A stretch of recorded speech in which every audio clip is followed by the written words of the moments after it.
माया देवी ने अपने बेटे के लिए बड़े बड़े घरों के रिश्ते देखने शुरू कर दिए थे। एक रोज जब वो लड़कियों की फोटो लेकर अपने बेटे गगन को दिखाने जाती है तो वो उससे हिचकिचाते हुए कहता है, माँ मुझे एक लड़की पसंद है। अरे तो तूने पहले से क्यों नहीं बताया? मैं तेरे रिश्ते के लिए ही कहाँ कहाँ चक्कर लगा रही हूँ। बता लड़की कैसी है, क्या नाम है उसका? माँ उसका नाम यशविका है। वो साउथ इंडियन है, मतलब यहाँ जॉब करती है। फैमिली उसकी केरला में रहती है।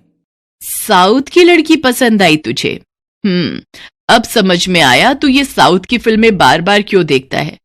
अरे उसकी तो भाषा और खानदान सभी अलग होगा ना। एक साउथ इंडियन बहू को कैसे झेलूंगी मैं? माँ मैंने आपको सच बताया है और मेरा फैसला सुन लो, मैं उसी से ही शादी करूंगा। हाँ। बेटे की ये बात सुनकर माया सोचती है कि कहीं बेटा खुद से शादी कर बहू ना ले आए, इसलिए वो उसकी खुशी के लिए साउथ इंडियन बहू घर में लाने को तैयार हो जाती है। समय बीतता है, सब बातचीत पूरी कर यशविका और गगन की शादी हो जाती है। शादी में जहाँ यशविका साउथ इंडियन साड़ी में होती है तो वहीं गगन ने कुर्ता पजामा पहना होता है। ससुराल में यशविका का गृह प्रवेश होता है और वो अपनी सास से कहती है, आइयो अम्मा, अभी कितना रस्म बाकी होता। अम्मा देख ले नालायक, तेरी बीवी को मैं बुढ़िया नजर आ रही हूँ। माँ साउथ में माँ को अम्मा ही कहते हैं। हाँ अम्मा बोलो, अब हम क्या अपने रूम में जाएं या आप अभी कुछ कराएगा? नहीं नहीं बहू, अब मैं कुछ नहीं कराएगा, मतलब करवाएगी। तू जा आराम कर। यशविका और गगन अपने कमरे में चले जाते हैं। अगली सुबह माया मंदिर से लौटती है तो खाने की टेबल पर बैठा गगन उसे नाश्ते की टेबल पर बुलाते हुए कहता है, माँ आ गई, आप आइए नाश्ता कर लीजिए। क्या नाश्ता करूं? बहू ने तो अपने यहाँ का वही इडली डोसा बनाया होगा ना। अम्मा किसने बोली आपको? मैंने तो ऐसा कुछ बनाया ही नहीं। आप पहले खाने की टेबल के नजदीक आकर खाना देखो तो सही। अच्छा, ऐसा भी क्या पकवान बना दिया मेरी साउथ इंडियन बहू ने, देखूं तो जरा। इतना कहकर माया खाने की टेबल की तरफ जाती है और टेबल पर लगा सारा चाइनीज नाश्ता देखती है और कहती है, ये सब क्या बनाया है बहू तूने? अम्मा ये सब मेरी पसंद का चाइनीज खाना है। वो मेरे को आपकी पसंद का आइडिया नहीं था तो मैं अपनी पसंद का खाना बनाया। यानी तू चाइनीज खाना खाने वाली साउथ इंडियन है, लेकिन क्यों? क्योंकि मुझको अच्छा लगता।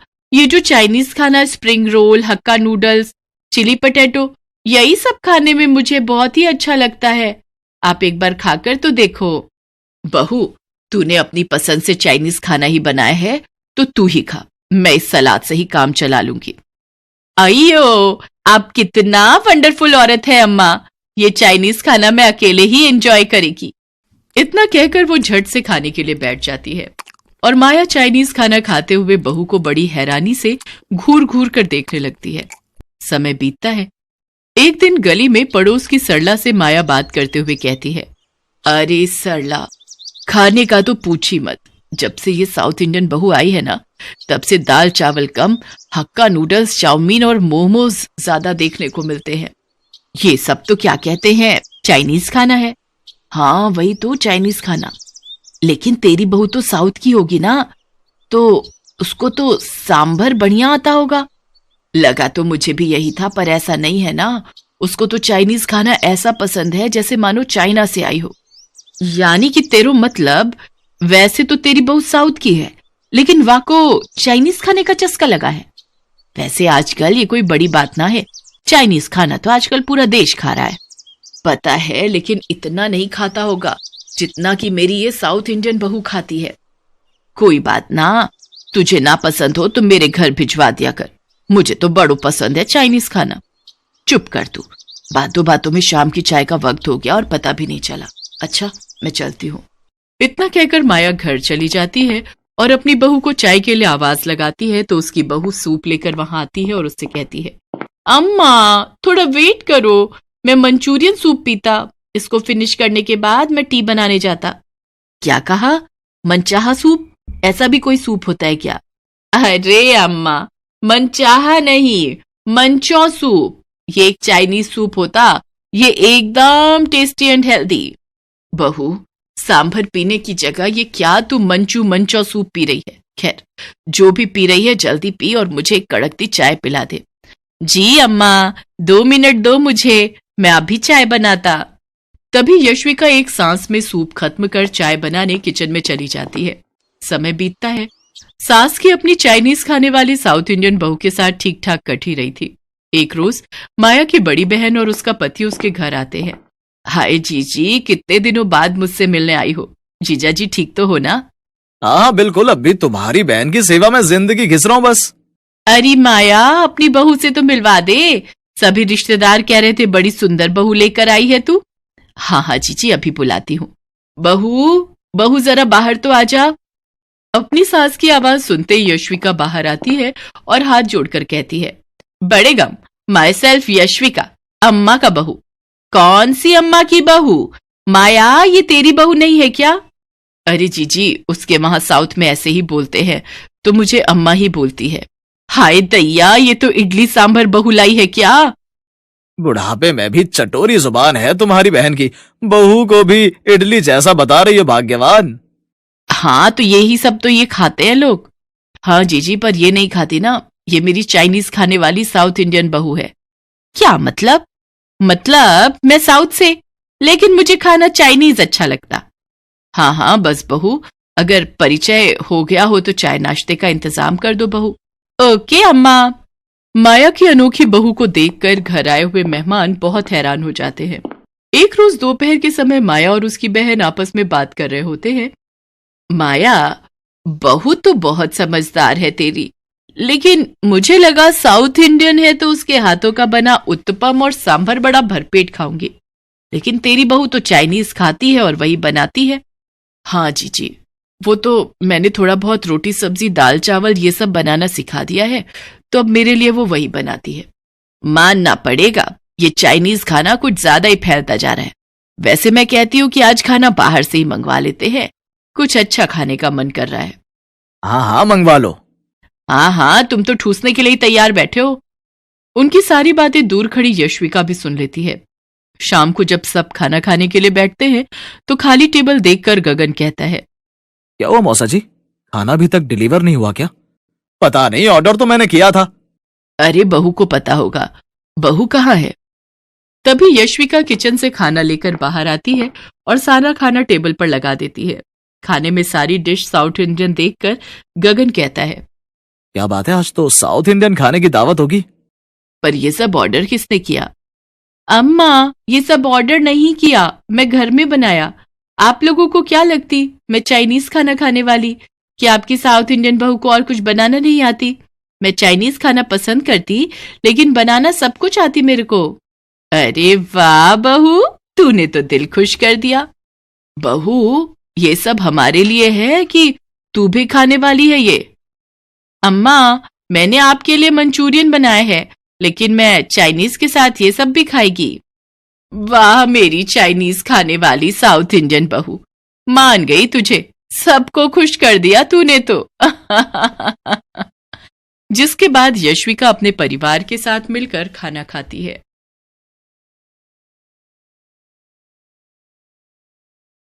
आज जया बहुत खुश थी क्योंकि उनका इकलौता बेटा राहुल सालों बाद कामकाज से छुट्टी लेकर घर वापस आ रहा था और वो चाहती थी कि अब उसके बेटे राहुल की शादी उसकी सहेली सुषमा की बेटी पलक से हो जाए, जो कि बहुत खूबसूरत और मॉडर्न ख्यालों की लड़की थी। उसे अपनी खूबसूरती का बहुत घमंड था। जया और पलक दोनों घर को सजाने में लगी थी कि तभी अचानक दरवाजे की घंटी बजती है। जया जल्दी से जाकर दरवाजा खोलती है और जया और पलक की आंखें फटी रह जाती हैं क्योंकि राहुल शादी करके अपने साथ अपनी पत्नी राधा को लाता है। माँ, ये राधा है, आपकी बहू। राधा जया के पैर छूती है। राधा को देख जया एकदम चिढ़ जाती है क्योंकि उसका रूप रंग एकदम काला होता है और वो एक साउथ इंडियन लड़की थी। पहले जया अपने बेटे राहुल से थोड़ा गुस्सा होती है, लेकिन फिर राहुल और राधा का स्वागत करती है। राधा बोली, अयो माँ जी, आपका घर तो बहुत सुंदर है जी। राधा का काला रंग रूप देखकर जया की सहेली सुषमा हंसते हुए ताना मारते हुए कहती है, हाय राम जया, तू तो कहीं मुंह दिखाने के लायक ही नहीं रही। बहुत कहा करती थी ना तू कि तू अपने बेटे के लिए चांद का फूल लाएगी, लेकिन लेकिन तेरा बेटा तो काला लंगूर उठा लाया है। चल बेटी पलक, अब यहाँ रुकने का कोई मतलब नहीं। ताना देकर सुषमा वहाँ से चली जाती है। सुषमा का ताना सुनकर बेचारी राधा को बहुत बुरा लगता है और जया भी अपनी बहू के सांवलेपन की वजह से उसे नापसंद करने लगती है और उससे चिढ़ी चिढ़ी रहती है। अब राधा दिन भर घर का कामकाज करती और सबका खूब ख्याल रखती, लेकिन जया उससे नाखुश रहती। अरे ओ महारानी, कहाँ मर गई? सुबह सुबह नाश्ता मिलेगा या नहीं? थोड़ा जल्दी जल्दी हाथ पैर चला, काम चोरी तो कोई तुझसे सीखे वाला। अयो हाँ माँ जी, अभी लाई जी। राधा नाश्ता लेकर आती है, जो देखकर जया का चेहरा लाल हो जाता है। ये क्या बनाकर लाई है करमजली? वो माँ जी, ये हमारे तरफ का खास डिश है जी। ये पुट्टू, ये उपम, ये वड्डा सब आपके लिए खास बनाया है जी। आपको पसंद आएगा जी, आप एक बार खाकर तो देखिए। हाय राम, आज तो भूखा ही मारेगी ये मद्रासन। जाकर मेरे लिए कुछ चाइनीज बना कर ला, ये सब तो मेरी नौकर भी ना खाए। राधा रोते हुए बोली, अयो माँ जी, माफ करना, पर वो सब तो मुझे बनाते नहीं आता जी।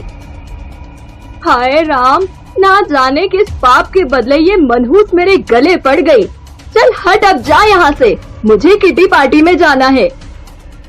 जया जानबूझकर बार बार मौका ढूंढकर राधा की बेइज्जती करती ताकि वो परेशान होकर घर छोड़ दे। एक शाम राधा शॉपिंग से अपने लिए कुछ कपड़े और गहने लाती है और खुशी खुशी अपनी सास जया को पहनकर दिखाती है। अयो माँ जी, ये कपड़े और गहने कैसे लग रहे हैं जी? कल उनके साथ ऑफिस की पार्टी में पहन कर जाने के लिए। आए हाय, ये कपड़े और गहने तो बहुत अच्छे लगेंगे, लेकिन तेरे जले हुए चेहरे पर नहीं, मेरे खूबसूरत चमकते हुए चेहरे पर, समझी? ला दे ये मुझे। बड़ी आई तैयार होकर पार्टी में जाने वाली, इसे पहनकर आज मैं किटी पार्टी में जाऊंगी। अयो माँ जी, ठीक है जी, ये सब आप पहन लीजिए, लेकिन मैं भी चलूं क्या आपके साथ किटी पार्टी में जी? जया ताना मारते हुए बोली, तुझे अपने साथ ले जाकर मुझे अपनी बेइज्जती नहीं करानी। मैं और पलक जा रहे हैं, तुझसे लाख गुना खूबसूरत है वो। जया राधा का मजाक उड़ाकर वहाँ से किटी पार्टी में चली जाती है, जहाँ पार्टी में जया की एक सहेली कहती है, अरे जया बहन, मैंने सुना है कि तेरा बेटा खूबसूरत बहू लेकर आया है, पर तूने तो अभी तक उसकी मुंह दिखाई भी नहीं की। तो हम सब सोच रहे हैं कि परसों हम सब तेरी बहू से मिलने आए, उसके हाथ का खाना भी खा लेंगे। लेकिन वो बात वो है कि अब बात कुछ नहीं, हम सब परसों आ रहे हैं तेरी बहू की खूबसूरती देखने। ये सुनकर जया की चिंता बढ़ जाती है। वो परेशान होकर घर पहुँचती है। हाय राम, अब क्या करूं? मुंह दिखाने में तो सबको पता चल जाएगा कि ये कलमुही मद्रासन मेरे घर की बहू है, लेकिन इतनी देरी हो गई, आखिर ये मद्रासन गई कहाँ? घर छोड़ के तो चली नहीं गई, भगवान करे ऐसा ही हुआ हो। तभी राधा बाजार से सामान लेकर घर आती है। आ गई महारानी, जब देखो तब शॉपिंग करने निकल जाती है और यहाँ मेरे गले में जान अटकी पड़ी है। और ये क्या हालत बनाकर आई है? कपड़े गंदे और हाथ में खरोच, किसी से मारपीट करके आई है क्या कलमुही? अयो माँ जी, वो क्या हुआ ना जी, बाजार में एक चोर एक महिला और बुजुर्ग का सामान लेकर भाग रहे थे कि तभी। अच्छा ठीक है, समझ गई, अब ज्यादा मुंह मत चला, मैं बहुत चिंता में हूँ इस वक्त। माँ जी, ये आपके लिए, आपके घुटनों की दर्द की दवाई और ये आपका चश्मा ठीक करवा कर लाई हूँ। और माँ जी, एक आज बाबा मिले थे, उन्होंने ये मिट्टी दी है, बोला बहुत चमत्कारी है ये, इसे चेहरे पर लगाने से मैं गोरी हो जाऊंगी जी। हाँ, अब एक दिन में तो कोई चमत्कार ही तुझे गोरा कर सकता है, भगवान मेरी लाज बचाए। अब जा यहाँ से, परसों तेरी मुंह दिखाई है, जितना हो सके अच्छे से तैयार होकर जाना, समझी? अब राधा की मुंह दिखाई का दिन आ जाता है जया की सब सहेली राधा की मुंह दिखाई के लिए इकट्ठा होती हैं। राधा खूब अच्छे खाने के पकवान बनाती है और घूंघट डालकर बैठी होती है। जब जया की सहेली गीता राधा का घूंघट उठाती है तो चमत्कार हो जाता है। राधा बहुत खूबसूरत लग रही होती है, बिल्कुल गोरी परियों की तरह सजी हुई। राधा की खूबसूरती देखकर सब हैरान रह जाते हैं। अरे जया बहन, ये तेरी बहू है। सचमुच ये तो बहुत ही खूबसूरत और होनहार है। लाखों में एक है, लाखों में। तू जानती है, कल ही की बात है, बाजार में एक दो चोर मेरे और बाबूजी का सामान लेकर भाग रहे थे। किसी ने हमारी मदद नहीं की। तब तेरी बहू ने बड़ी बहादुरी से उन चोरों से हमें बचाया और हमारा सामान हमें वापस मिल गया। तब हमें पता चला कि ये कोई मामूली लड़की नहीं बल्कि एक पुलिस अफसर रह चुकी है, लेकिन एक एक्सीडेंट के बाद इसे अपनी नौकरी छोड़नी पड़ी। तू तो बहुत ही भाग्यशाली है जो तुझे इतनी होनहार बहू मिली है। सच में। अपनी सहेली गीता के मुंह से अपनी बहू की इतनी तारीफ सुनने के बाद जया की आंखों में आंसू आ जाते हैं और उसे अपनी गलती का एहसास होता है, क्योंकि उसने हमेशा अपनी बहू की बदसूरती के आगे कभी उसकी अच्छी खूबियों और खूबसूरत मन को देखा ही नहीं। और इसके बाद अब जया और राधा खुशी खुशी मिलजुल कर प्यार से रहने लगे और साथ ही किट्टी पार्टी में भी जाने लगे। तो दोस्तों, देखा आपने, इसलिए कहते हैं कि इंसान की खूबसूरती उसके तन से नहीं बल्कि उसकी अच्छी खूबियों और मन से होती है। अब मिलते हैं आपसे अगले वीडियो में। नमस्कार।